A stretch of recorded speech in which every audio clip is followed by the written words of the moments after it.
اعوذ باللہ من الشیطان اللعین الرجیم بسم اللہ الرحمن الرحیم الحمد للہ والصلاة علی اہلہا اما بعد فقال رسول اللہ صلی اللہ علیہ وآلہ وسلم یا علی انت وشیعتک هم الفائزون یوم القیامہ۔ سرکار دو عالم نے جناب امیر المومنین علیہ السلام کو خطاب کر کے فرمایا، یا علی، قیامت کے دن آپ بھی کامیاب ہیں اور آپ کے شیعہ بھی کامیاب ہیں۔ مولا امیر المومنین علیہ السلام کے اصحاب وفا اور امیر المومنین علیہ السلام کے حقیقی شیعیان، ان کے تعارف کے حوالے سے گفتگو کا سلسلہ جاری ہے،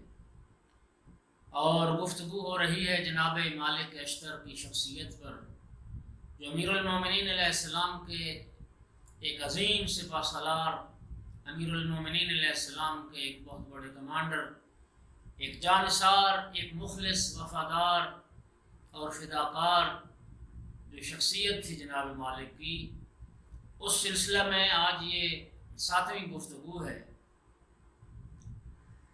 کل سلسلہ کلام جنگ جمل کے اختتام تک پہنچا۔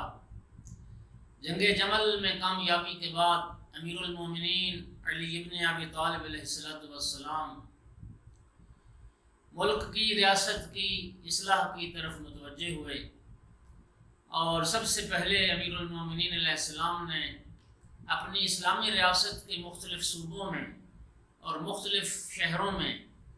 لائق قابل افراد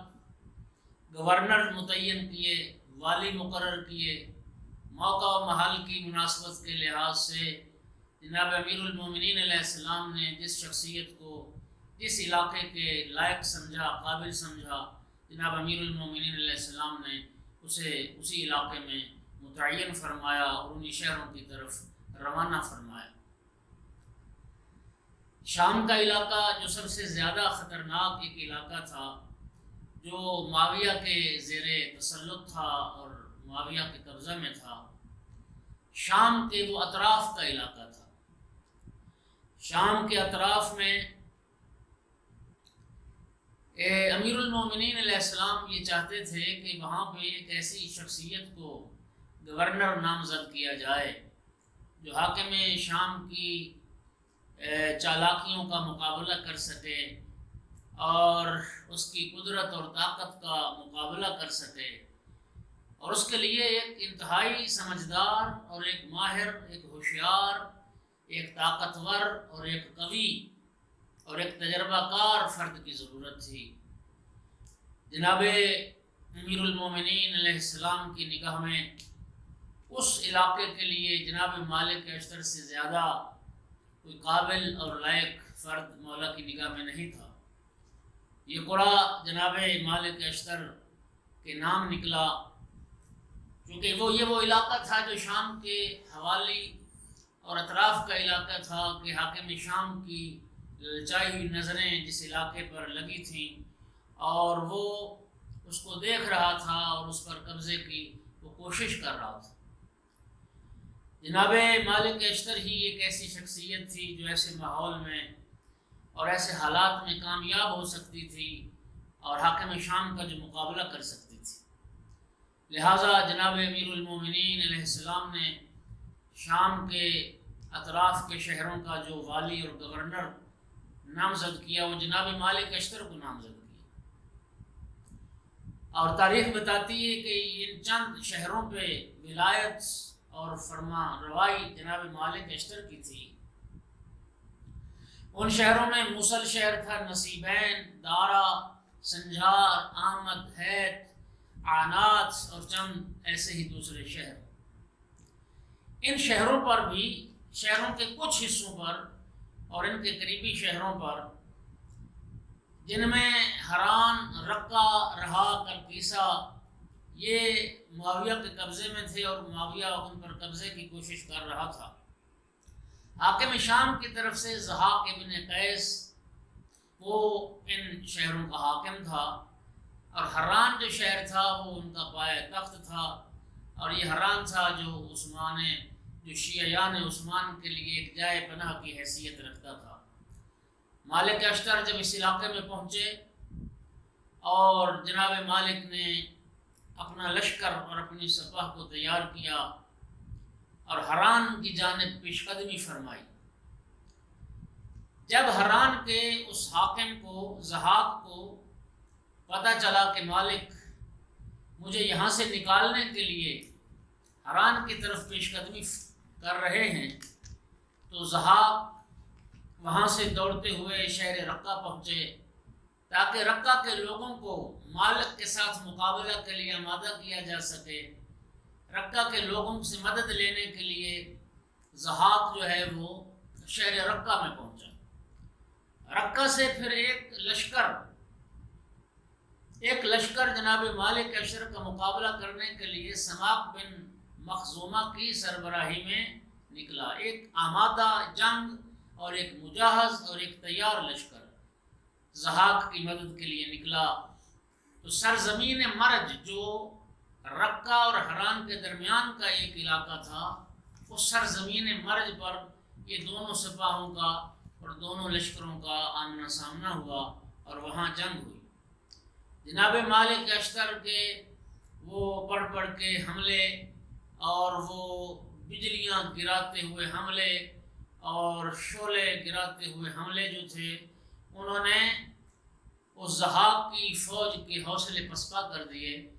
اور ضحاک کو عقب نشینی پر مجبور کر دیا۔ بالآخر ضحاک اور اس کا جو لشکر تھا، جو سپاہ تھی، وہ میدان مرج کو چھوڑ کے وہاں سے بھاگ نکلا اور انہوں نے اپنے شہر حران میں جا کے پناہ لی۔ جناب مالک اشتر بھی اپنی سپاہ کو لے کے پھر وہ حران پہنچے، حران کا محاصرہ کیا، ضحاک کا محاصرہ کر لیا۔ جب یہ خبر حاکم شام تک پہنچی تو حاکم شام نے عبد الرحمن بن خالد بن ولید کی قیادت اور سربراہی میں اپنی ایک سپاہ بھیجی، اپنا ایک لشکر بھیجا تاکہ مالک اشتر کے ان حملوں کو روکا جا سکے اور ان کامیابیوں کے راستے میں رکاوٹ ڈالی جا سکے۔ جناب مالک اشتر کو جب اطلاع ملی کہ عبد الرحمن بن خالد بن ولید حاکم شام کے کہنے پر ایک بڑا لشکر لے کے آ رہا ہے، تو جناب مالک نے ایک اپنے لشکر کے درمیان ایک خطبہ پڑھا اور اس خطبے میں انہوں نے پیادہ اور سوار جتنے سپاہی تھے ان کو ترغیب دلائی اور ان میں ایک تازہ روح پھونکی تاکہ وہ شام کے اس لشکر کے مقابلے کے لیے دوبارہ کمر ہمت باندھ لیں اور تیار ہو جائیں۔ بالآخر حران سے نکل کر رقہ کی سرزمین پر عبد الرحمن بن خالد بن ولید کے لشکر سے سامنا ہوا۔ جناب مالک اشتر ایک غضبناک شیر کی طرح بڑھ کے اس جنگ میں حصہ لے رہے تھے اور حملے کر رہے تھے اور سپاہ دشمن کو خاک پر گرا رہے تھے، پشتوں کے پشتے لگ رہے تھے، اور بالآخر وہ وقت آیا کہ عبد الرحمن بن خالد بن ولید کے بھی قدم میدان سے اکھڑے اور وہ بھی پشت دکھا کر میدان میں جنگ سے بھاگ نکلا۔ مالک نے شہر رقہ پر بھی قبضہ کر لیا اور رقہ شہر بھی مالک کے تصرف میں اور کنٹرول میں آ گیا۔ اسی طرح متعدد لڑائیوں کے بعد جناب مالک اشتر شام کے اطراف کے جو جتنے شہر تھے ان کی اوضاع پر کاملاً انہوں نے اپنا تسلط جما لیا اور ان کامیابیوں کی اطلاع خطوط کے ذریعے سے مسلسل مولا امیر المومنین علیہ الصلوۃ والسلام کو دی جاتی رہی۔ پھر جناب مالک نے لوگوں کو امیر المومنین علیہ السلام کی ولایت کی طرف دعوت دی، امیر المومنین علیہ السلام کی بیعت کی طرف بلایا، اور جناب مالک نے مولا امیر المومنین علیہ السلام کے لیے لوگوں سے بیعت لینا شروع کی۔ اس عرصے میں حاکم شام کی سری مخالفت، حاکم شام کی لشکر کشی اور وقت کے خلیفہ کے خلاف ان کی جو بغاوت تھی، ان کی جو سازشیں تھیں، اور مولا امیر المومنین کے ساتھ ان کی جو عداوت تھی وہ کھل کے سامنے آ گئی اور وہ واضح ہو گئی۔ میرے مولا امیر المومنین علیہ السلام نے خطوط کے ذریعے، تبادلہ خطوط کے ذریعے حاکم شام کی اصلاح چاہی کہ اس کو اس کار شکنی سے اور اس بغاوت سے روکا جائے، لیکن امیر المومنین علیہ السلام کی ان باتوں کا حاکم شام نے کوئی مثبت جواب نہ دیا۔ رفتہ رفتہ جنگ صفین کے مقدمات طے ہوتے گئے۔ عمرو العاص کو حکومت مصر کا لالچ دے کر، حکومت مصر کا وعدہ دے کر حاکم شام نے اس کو بھی اپنے ساتھ ملا لیا، ملا کر ایک لشکر تیار کر کے امیر المومنین کے ساتھ جنگ کے لیے آمادہ ہو گیا، اور وہ جو جنگ ہوئی وہ جنگ صفین کے نام سے یاد کی گئی۔ جنگ صفین یہ تاریخ کی ایک مفصل اور ایک طولانی جنگ تھی، کئی ماہ پر مشتمل، بلکہ 1.5 سال کا عرصہ یہ جنگ جاری رہی۔ حرمت والے مہینوں میں جنگ رک جاتی تھی، پھر جنگ چھڑ جاتی تھی۔ اسی جنگ کے دوران خط و کتابت بھی ہوتی رہی، ایک دوسرے کی طرف قاصد بھی بھیجے جاتے رہے، لیکن نتیجہ اس کا کوئی نہ نکلا۔ ہزاروں لوگ دونوں طرف سے مارے گئے، اور پھر اسی جنگ سے جنگ نہروان کی بھی بنیاد رکھی گئی۔ ایک طبقہ جو اسی جنگ میں امیر المومنین کے مخالف ہو گیا تھا، جو خوارج کہلائے، وہ جنگ بھی اسی جنگ صفین کی کوکھ سے ٹوٹی۔ جنگ صفین چونکہ ایک مفصل جنگ ہے، ایک الگ موضوع ہے، اس پہ انشاءاللہ گفتگو کا موقع ملے گا تو میں عرض کروں گا، لیکن مختصر طور پر اس جنگ میں مالک اشتر کے کردار کے حوالے سے چند جملے کہنے ہیں۔ اس جنگ صفین میں مالک کی شجاعت، بہادری، استقامت، پامردی، جان بازی، جان نثاری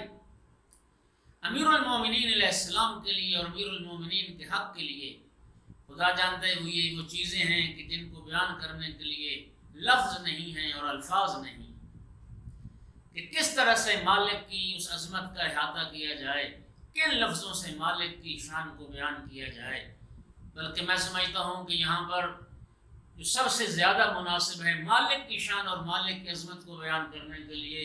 وہ خود آقا امیر المومنین علیہ السلام کا وہ جملہ ہے کہ جو مالک کی شہادت پر میرے مولا نے فرمایا تھا کہ رحم اللہ مالکا فلقد کان علی کما کنت لرسول اللہ، اللہ کی رحمتیں ہوں مالک پر، مالک اشتر کا میرے نزدیک وہی مقام تھا جو میرا رسول اللہ کے نزدیک مقام تھا۔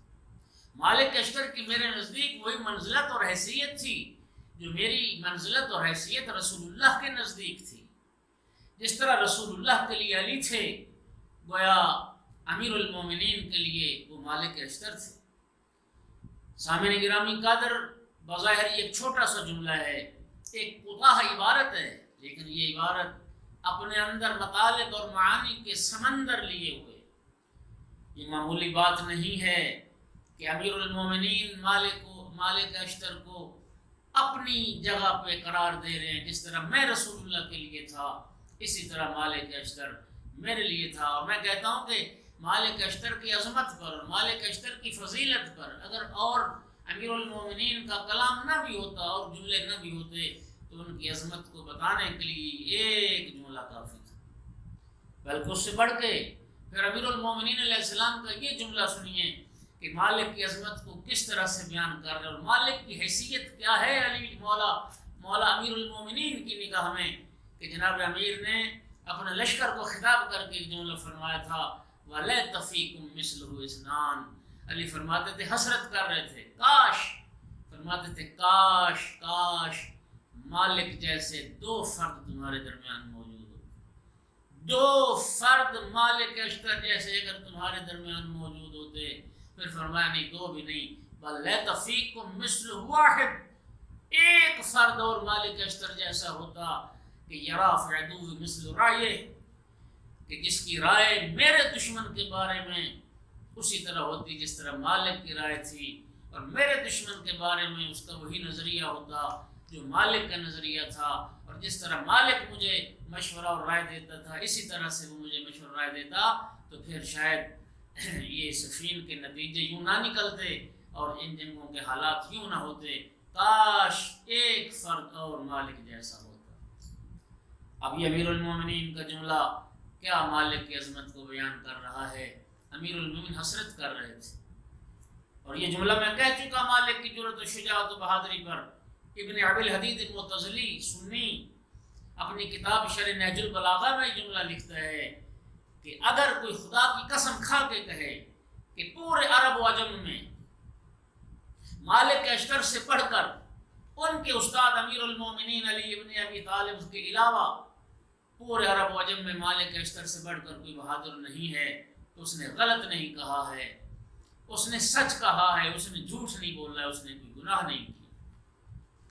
جنگ صفین ایک طولانی جنگ ہے، کسی اور موقع پر یہ گفتگو ہوگی، لیکن میں نے عرض کیا 1.5 سال تک یہ جنگ طول پکڑ گئی۔ امیر المومنین علیہ السلام نے ایک شب کو، تاریخ بتاتی کہ وہ شب جمعہ تھی، اپنے سپاہ عراق کو، اپنے لشکر کو آمادہ کیا کہ ایک فیصلہ کن حملہ کیا جائے اور جنگ کو کسی اس کے منطقی نتیجے تک پہنچایا جائے۔ شب جمعہ تھی اور لشکر امیر المومنین نے امیر المومنین کی قیادت اور سربراہی میں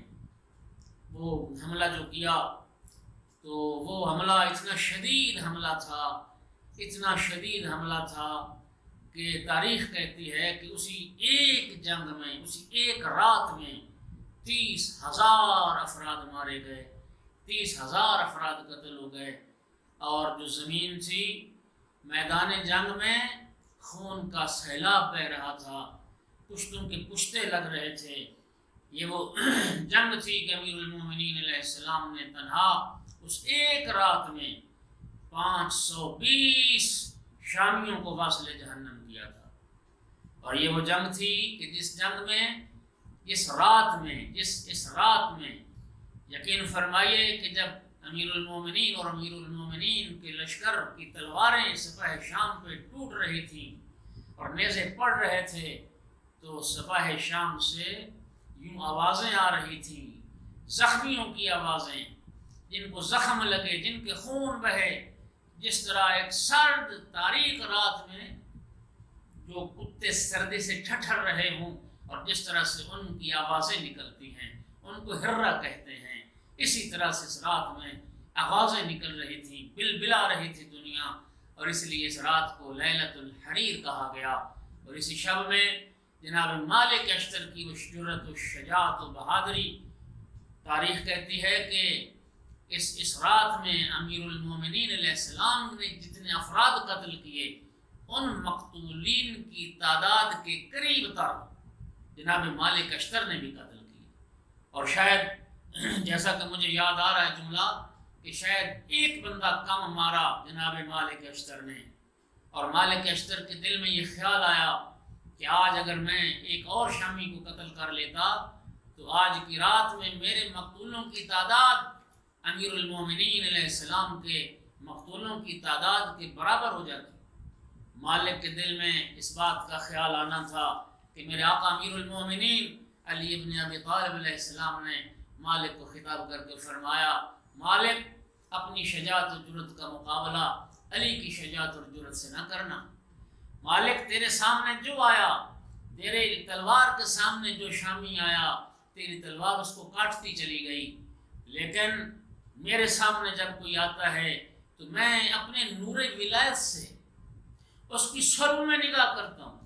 اگر قیامت تک بھی اس کی صلب سے کوئی مومن پیدا ہونے والا ہے، کوئی میری ولایت کا معتقد پیدا ہونے والا ہے، تو میری تلوار نے اس کو قتل نہیں کیا ہے۔ مالک کبھی علی سے مقایسہ نہ کرنا اور علی کی شجاعت سے اپنا قیاس نہ کرنا۔ یہ وہ شب تھی لیلۃ الحریر، جنگ صفین کی ایک عظیم ترین شب تھی۔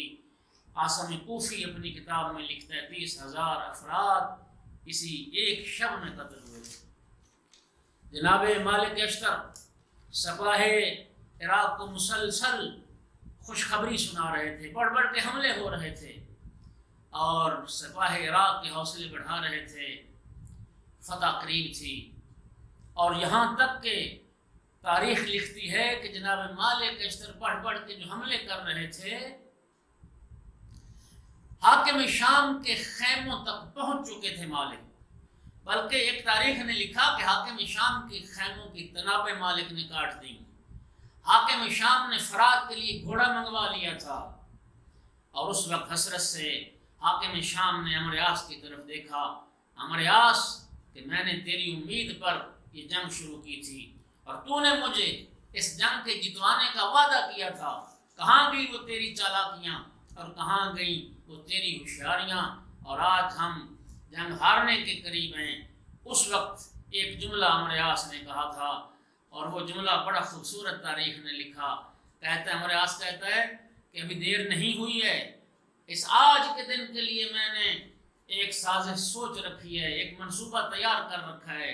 انشاءاللہ میں تجھے جنگ ہارنے نہیں دوں گا، لیکن حاکم شام اے معاویہ یاد رکھ، تیری سپاہ علی کی سپاہ کا مقابلہ کرنے کی طاقت نہیں رکھتی، اور تو خود بھی علی جیسا نہیں ہے۔ علی تجھ سے کسی اور چیز کے لیے لڑ رہا ہے اور تو کسی اور چیز کے لیے لڑ رہا ہے۔ علی اعلائے کلمہ حق کے لیے لڑ رہے ہیں اور تو دنیا کے اقتدار اور حکومت کی خاطر لڑ رہا ہے۔ تو اپنی زندگی کی بقا چاہتا ہے، علی اس دنیا میں زندگی کو ترجیح نہیں دیتے ہیں۔ زندگانی دنیا کی کوئی اہمیت علی کی نگاہ میں نہیں ہے۔ اہل عراق تیری کامیابی سے ڈرتے ہیں، لیکن اہل شام کو علی کی کامیابی سے کوئی ڈر نہیں ہے اور کوئی خوف نہیں ہے کہ اگر علی کامیاب ہو گئے تو ہمارے ساتھ کیا ہوگا، کچھ انتقام لیا جائے گا۔